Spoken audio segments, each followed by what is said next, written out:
శాసనసభ సాక్షిగా నా తల్లిని అవమానించాను. చక్కెర వడ్డీతో తోలు ఉల్సా. నేను అడుగుతున్నా Jaganmohan Reddy, why not special status? Why not Kadapa ఉక్కు factory? Why not Polavaram? Why not job calendar? Why not DSC? నేను అధికారంలోకి వచ్చిన మొదటి సంవత్సరంలోనే కేజీ టు పీజీ మొత్తం కరికులం ని రీడౌన్ చేస్తున్నాను.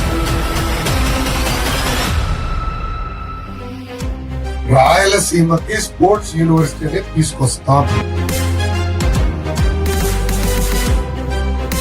13 లక్షల మంది ఆటోలు అవుతుంటే 10% మందికే వాహనం విక్రయిస్తున్నాడు.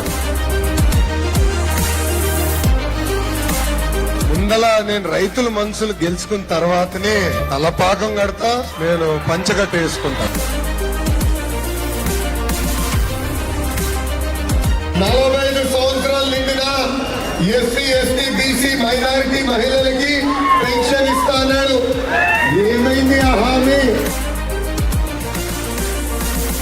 పట్టిసీమ ఏర్పాటు చేసి గోదావరి నీళ్లు కృష్ణాకి తరలించి కృష్ణా జలాలు రాయలసీమ తీసుకొచ్చారు చంద్రబాబు నాయుడు.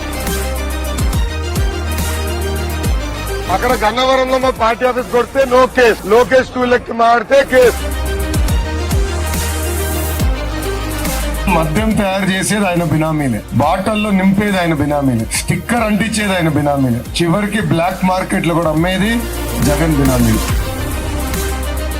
రాజశేఖర రెడ్డి గారు పాదయాత్ర చేశారు, మైక్ ఇచ్చారు. జగన్మోహన్ రెడ్డి పాదయాత్ర చేశారు, రోప్ పార్టీలు పెట్టి అదనంగా సేఫ్టీ ఇచ్చి పంపించినారు. కానీ లోకేష్ మటుకు నో మైక్.